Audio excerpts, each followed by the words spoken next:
This is day 4 in China and by far the biggest day we've had yet. We're actually getting ready for a gala today. Funny story, when we were told about this gala, we were told that it was like black tie formal. We needed really nice sparkly gowns. I had the most beautiful purple gown. And at dinner the night before, we were told that it was business casual. By the grace of God, I had thrown these pink Alara pants in my suitcase. Didn't even think I was gonna wear them, but thankfully I brought them. This place was absolutely stunning. Listen, I have been to so many TikTok shop events. Nothing compares to what I have seen here today. Like, the US needs to step up just a little bit. Came in this event, guys, they had robots there. We were greeted by one of those robot dogs, and let me tell you, I've seen those robot dogs online before and they creep me out, but this guy was so cute. Like, literally you would walk up to him and be like, hey, sit, and he would sit. Hey, shake, and he would shake your hand. Now, mind you, it would kind of like hit your hand, it would kind of hurt, but this little guy even drew hearts for you in the air. Being in China as an American is a completely different experience. Now, I don't say this lightly, but I now understand why celebrities get overwhelmed when they go out in public. This room was filled to the brim with brands, and it's all the big names that you see all over TikTok. Homika, Extra, Kausar, Roborock, Dreamy, You Like. Literally, there's so many to name, but they're all the big ones that you see. Do you see this little robot guy here? Literally, he was so cute. We had to come early to the event because we had to kind of practice our speech. We were there with another agency and they had 3 other creators. They literally chose 6 of us to represent the US TikTok shop. Like, do you see that? Me.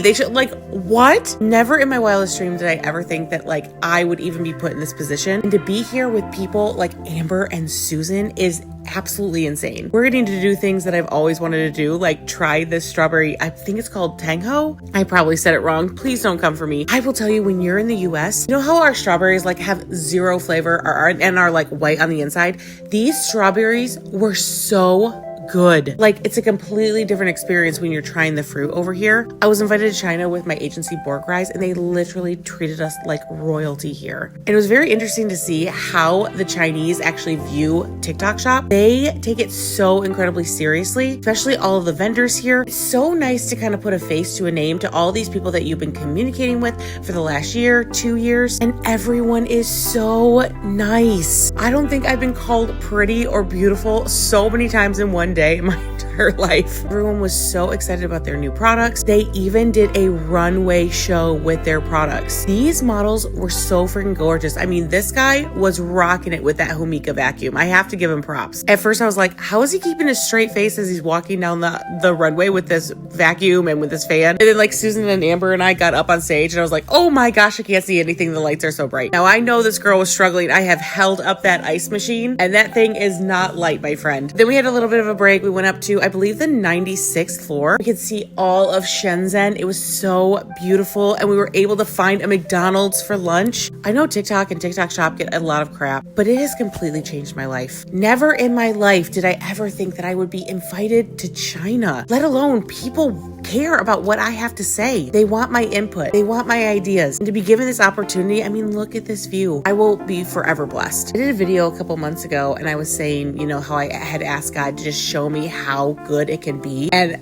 it just almost brings me to tears because this, like, I asked for this, and it just makes me like want to tear up inside. The architecture, the food. China is literally not what any of us were told it was. This is not what we were told. Everything here is absolutely breathtaking. I mean, this is just a hotel. This little like statue thing, I'm actually going to see if I can sneak it into my carry-on because it's gorgeous.